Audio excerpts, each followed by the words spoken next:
السلام علیکم سامعین، میں ہوں فرحانہ گل، آپ کے اپنے اس چینل دین انبیاء پر۔ نیشا پور سے تعلیم حاصل کرنے کے بعد حسن بن صبا 20-21 سال کے لیے روپوش ہو گیا۔ اسی اثناء وہ اپنی جب اہلیت کی راہ ہموار کر رہا تھا اسے اطلاع ملی خواجہ توسا سلجوقی سلطنت کا وزیر اعظم بن کر سلجوقی سلطان سے نظام الملک کا خطاب بھی حاصل کر چکا ہے۔ نیشا پور جانے سے پہلے وہ رے پہنچا اور اپنے اتالیق کے ہاں گیا۔ اتالیق عبد الملک ابن عطاش اسے ایسے اتفاق سے ملا کہ اسے گلے لگایا اور کچھ دیر گلے ہی لگا کر رکھا۔ ابن عطاش نے کہا، مجھے پوری امید تھی کہ تم ایسے ہی خوبصورت جوان نکلو گے۔ اس نے حسن بن صبا کو اپنے سامنے بٹھایا، اس کے بازو پھر کندھوں کو ہاتھوں سے دباتے ہوئے بولا، پٹھوں میں جوانی کی طاقت آ گئی ہے۔ پھر اس کے سر کے دائیں اور بائیں ہاتھ رکھ کر کہنے لگا، میں کیسے جان سکتا ہوں کہ تیرے دماغ میں کچھ گیا ہے یا نہیں؟ حسن نے کہا، محترم اتالیق، دماغ میں تو بہت کچھ بھر کے لایا ہوں۔ یہ علم کہہ لیں یا یوں کہہ لیں کہ علم کے الفاظ ہیں جو دماغ میں ٹھوس لایا ہوں، لیکن ایک تشنگی ہے جو بے قراری ہے، جو مجھے ایک سوچ پر قائم نہیں رہنے دیتی۔ کیا تو علم کی تشنگی محسوس کرتا ہے؟ حسن نے کہا، نہیں، عمل کی۔ میں کچھ کرنا چاہتا ہوں، پیٹ بھرنے کے لیے نہیں۔ میں کیا کرنا چاہتا ہوں اس کا سوال آپ ہی مجھے دے سکتے ہیں۔ میں اپنے آپ کو اس سوال کا جواب نہیں دے سکتا۔ میں جب آپ کی شاگردی میں بیٹھا تھا تو آپ نے ہی مجھے بتایا تھا کہ مذہب کیا ہے اور فرائض کیا ہیں۔ آپ نے ہی مجھے ستاروں سے روشناس کرایا اور مجھ پر سحر کے بھید کھولے۔ وہ بولتے بولتے چپ ہو گیا اور اپنے دائیں بائیں دیکھنے لگا، جیسے بے چینی اور اضطراب پر اس کا قابو نہ رہا ہو۔ کچھ دیر بولا، آپ بتائیں محترم اتالیق، میں کیا چاہتا ہوں؟ میری منزل کیا ہے؟ کہاں ہے میری منزل؟ ابن عطاش نے کہا، تیری منزل تیرے اپنے دماغ میں ہے، دماغ کو کھوج۔ حسن نے کہا، یہ کام آپ کریں گے؟ حسن بن صبا نے کچھ دیر خاموش رہنے کے بعد کہا کہ 2-3 بار خیال آیا ہے جیسے میں فرعون بننا چاہتا ہوں۔ عبد الملک بن عطاش نے زوردار قہقہہ لگایا۔ حسن حیرت سے اس کے منہ کو دیکھنے لگا۔ ابن عطاش نے کہا، ہم نے اپنی منزل کا سراغ پا لیا ہے، اب تیری بے قراری کو ختم کرنا میرا کام ہے۔ کچھ وقت لگے گا حسن، محنت، مشقت اور ریاض کی ضرورت ہے۔ تو حسن بن صبا بولا، وہ میں کر لوں گا۔ تیرے اندر ایک ایسی طاقت ہے جو ہر کسی میں نہیں ہوتی، یہی طاقت ہے جو تجھے بے قرار اور بے چین رکھتی ہے۔ تو اس کا تابع ہے، لیکن تو اس سے ناآشنا ہے۔ اگر تو نے اسے نہ ابھارا تو ایک دن تو اپنے ہاتھوں اپنا گلا گھونٹ لے گا، یا تو اپنے ماں باپ کو قتل کر دے گا یا تیری گردن جلاد کے ہاتھوں کٹے گی۔ حسن بن صبا نے کہا، ہاں اتالیق، آپ کے اس انکشاف نے میرے دل میں شمع روشن کر دی ہے۔ میں کچھ ایسا ہی محسوس کرتا ہوں کہ میں قتل کروں گا یا قتل ہو جاؤں گا۔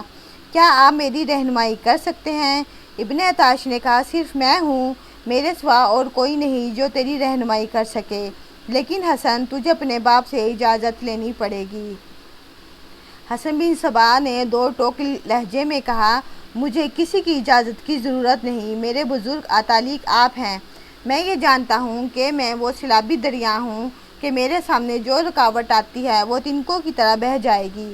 یہ بھی سوچئے کہ میرا باپ کہاں کا زاہد اور کہاں کا پارسا ہے، اس نے عیاری اور مکاری میں شہرت پائی ہے، میری فطرت اسی کے سانچے میں ڈھلی ہے۔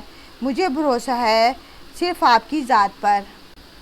اگر حسن بن صبا کے ماں باپ دیکھ لیتے کہ عبد الملک ابن عطاش ان کے نوجوان بیٹے کو کس قسم کی تربیت دے رہا ہے تو وہ اسے اس استاد کی شاگردی سے فوراً اٹھا لیتے۔ ابن عطاش اسے کئی گھنٹے مسلسل ایک ٹانگ پر کھڑا رکھتا تھا، وہ گرنے لگتا تو اسے 1-2 کوڑے لگا دیتا تھا، 2-3 دن اسے بھوکا رکھتا اور اس کے بعد اسے کھانے کو جو کچھ دانے دیتا تھا تو اس کے لیے کافی نہ ہوتے تھے۔ ابن عطاش نے اسے ایک دن امتحان میں ڈال دیا کہ ایک کمرے میں ایک انتہائی خوبصورت اور نوخیز لڑکی کو برہنہ کر کے اس کے سامنے بٹھا دیا۔ اس کے سامنے دیوار پر ایک چھوٹا سا سیاہ دائرہ بنا کر کہا کہ اپنی نظریں اس دائرے پر مرکوز رکھے اور ایک لمحے کے لیے بھی لڑکی کی طرف نہ دیکھے۔ علم سحر کا عامل لکھتا ہے کہ تربیت کے اس مرحلے میں کامیاب نکلنا تقریباً ناممکن ہوتا ہے۔ نوجوانی کے عمر میں یہ مرحلہ اور زیادہ مشکل ہو جاتا ہے۔ حسن بن صبا جیسے کردار کا نوجوان اس مرحلے کو برداشت ہی نہیں کر سکتا۔ استاد اس مشق کو اس طرح اور زیادہ مشکل بنا دیا کرتا تھا کہ حسن دیوار کے دائرے پر نظریں مرکوز رکھتا تو لڑکی کبھی اس کا ایک ہاتھ پکڑ لیتی، کبھی اس کے قریب ہو جاتی اور کبھی اس کے سر پر ہاتھ پھیرنے لگتی۔ کمرہ بند ہوتا تھا اور کمرے میں ایک حسن ہوتا اور ایک حسین لڑکی۔ اپنے آپ پر قابو رکھنے کی یہ مشق حسن سے بارہا کرائی گئی اور حسن سوئی کے اس ٹانکے کو بھی گزر گیا۔ حسن کو معلوم نہیں تھا کہ اس کے کمرے کے دروازے کے ایک کواڑ میں چھوٹا سا سوراخ تھا جس میں سے اس کا استاد اسے دیکھتا رہتا تھا۔ تو ساری دنیا کو فتح کرنے کی طاقت اور صلاحیت رکھتا ہے۔ ایک روز عبدالملک ابن عطاش نے اسے خراج تحسین پیش کرتے ہوئے کہا، عورت میں اتنی طاقت ہے کہ وہ جابر بادشاہ کو تخت سے اٹھا کر اپنے قدموں میں بٹھا سکتی ہے۔ معلوم نہیں امام موافق نے تجھے ایسی کون سی کہانی سنائی ہے یا نہیں۔ جولیس سیزر روم کا بڑا ہی زبردست، طاقتور اور جنگجو بادشاہ تھا۔ اس زمانے میں روم میں ایک ہی جنگی طاقت تھی جس کے خوف سے دنیا لرزتی تھی۔ جولیس سیزر نے مصر پر فوج کشی کی۔ اس وقت کلیوپاترا مصر کی ملکہ تھی۔ اسے اطلاع ملی کہ روم کی فوج شہر کے باہر پہنچ گئی ہے۔ کلیوپاترا نے جولیس سیزر کی طرف اپنا ایلچی اس پیغام کے ساتھ بھیجا کہ اس سے ملنا چاہتی ہے۔ جولیس سیزر نے سن رکھا تھا کہ کلیوپاترا کے ہاتھ میں کوئی ایسا جادو ہے جو ہر حملہ آور بادشاہ کو اس کا غلام بنا دیتا ہے۔ جولیس سیزر کو یہ بھی بتایا گیا تھا کہ کلیوپاترا کے ہاتھ میں کوئی جادو ہے یا نہیں، وہ اپنی پرشباب نسوانیت کا ایسا جادو چلاتی ہے کہ حملہ آور بادشاہ کتنا ہی پتھر دل کیوں نہ ہو اس کے آگے موم ہو جاتا ہے۔ ان حکایات اور روایات کے پیش نظر جولیس سیزر نے کلیوپاترا سے ملنے سے انکار کر دیا۔ اس نے تہیہ کر لیا تھا کہ ملکہ مصر کو اس وقت دیکھے گا جب رومی فوج شہر میں داخل ہو کر مصری فوج سے ہتھیار ڈلوا چکی ہوگی۔ جولیس سیزر نے شہر کا محاصرہ لینے کا حکم دیا اور وہ بادشاہ تھا، اس کا خیمہ ایک صفری محل تھا۔ محاصرہ مکمل ہونے کے ایک دو روز بعد ایک ادھیڑ عمر آدمی جو مصری تھا اپنے کندھے پر ایک قالین اٹھائے جولیس سیزر کے خیمے کے سامنے آ رکا۔ قالین گولائی میں رول کیا ہوا تھا جو اس مصری نے کندھے پر اٹھا رکھا تھا۔ اس نے جولیس سیزر کے محافظوں سے کہا کہ وہ قالین باف ہے اور یہ قالین جو بہت ہی قیمتی اور بہت ہی خوبصورت ہے بادشاہ کو دکھانا چاہتا ہے۔ ہو سکتا ہے بادشاہ کو قالین پسند آ جائے اور وہ اسے خرید لے، اس سے غریب آدمی کا بھلا ہو جائے گا۔ رومی محافظ اسے دھکے دے کر پیچھے ہٹانے لگے کہ وہ بادشاہ کی آرا میں مخمل نہ کرے۔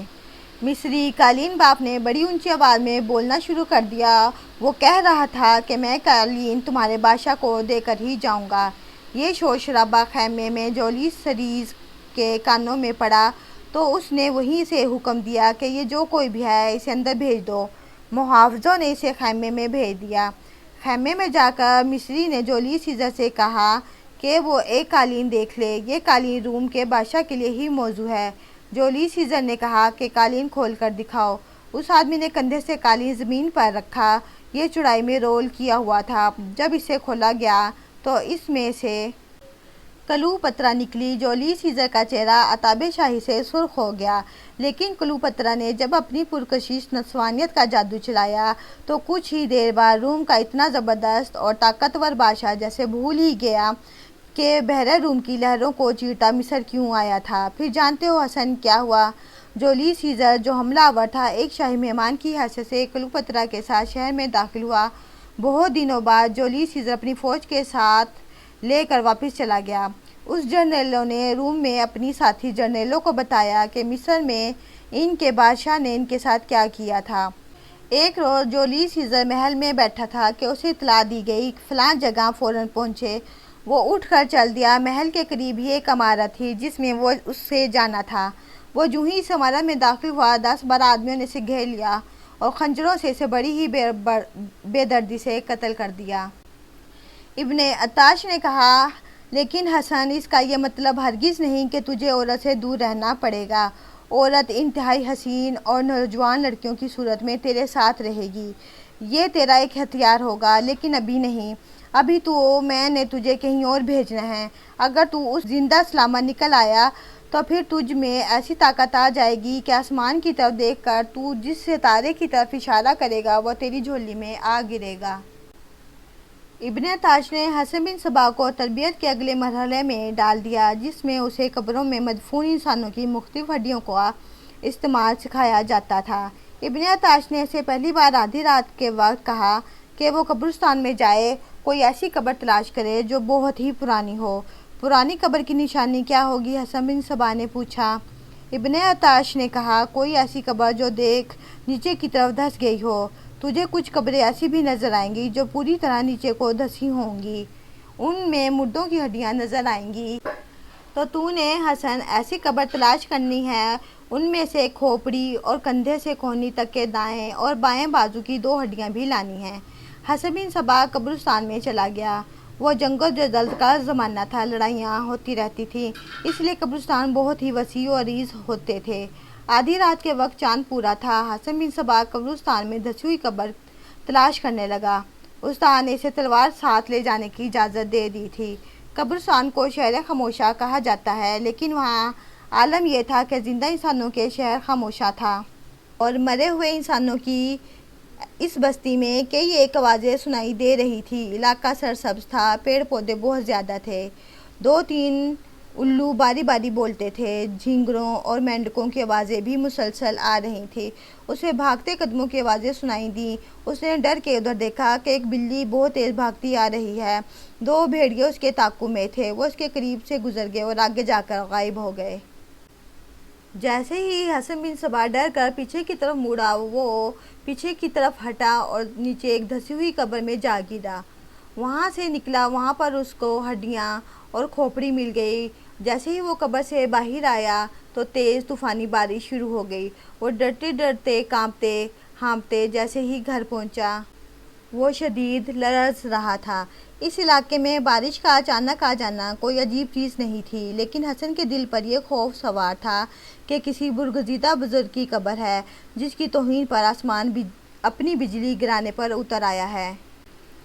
حسن کو پھر یہ خیال آیا کہ یہ کھوپڑی اور دونوں ہڈیاں لحد میں واپس رکھ دے، لیکن اسے اپنے استاد کی یہ بات بھی یاد آ گئی، اگر تو ڈر گیا یا ویسے ہی ناکام لوٹا تو پھر علم سیکھنے کے لیے نہ جانے کتنے سال درکار ہوں گے۔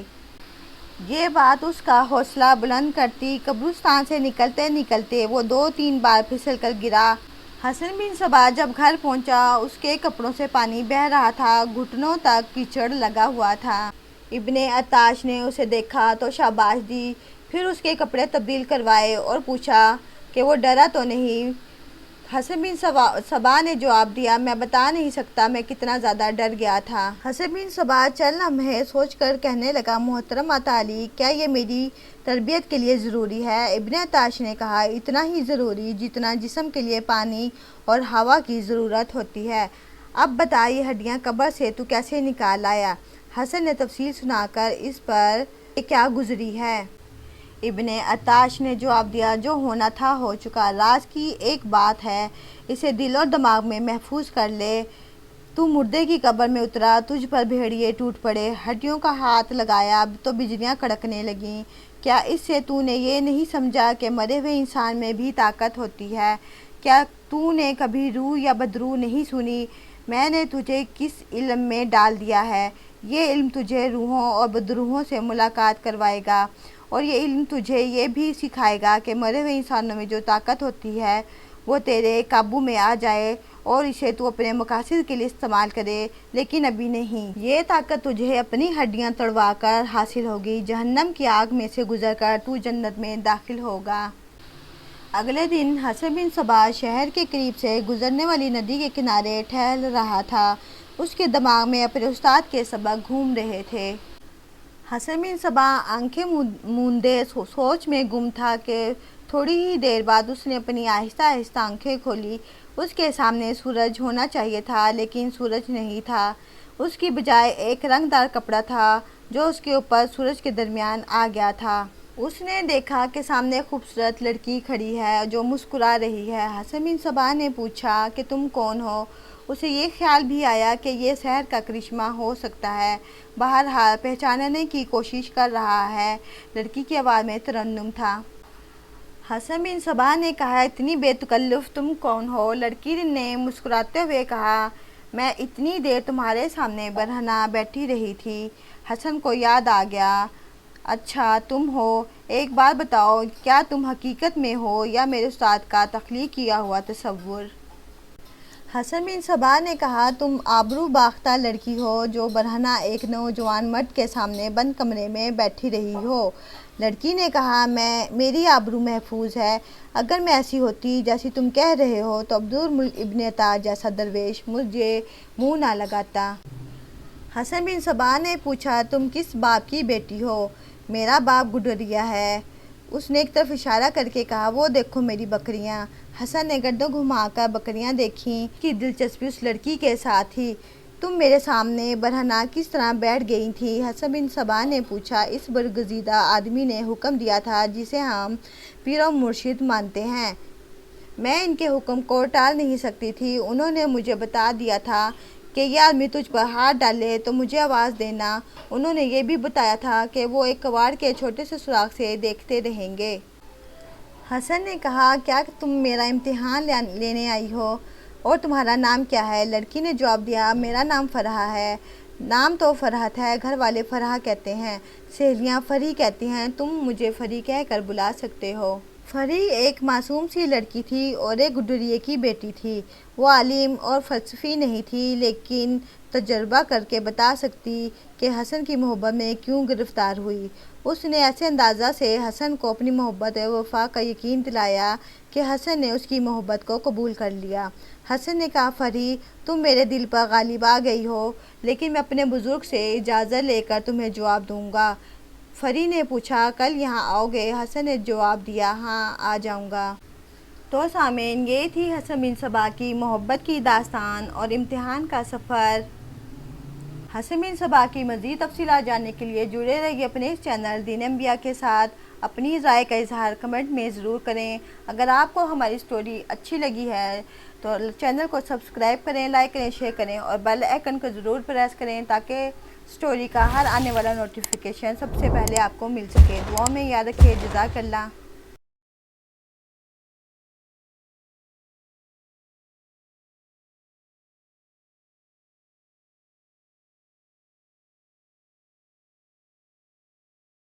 مرحلے سے بھی زیادہ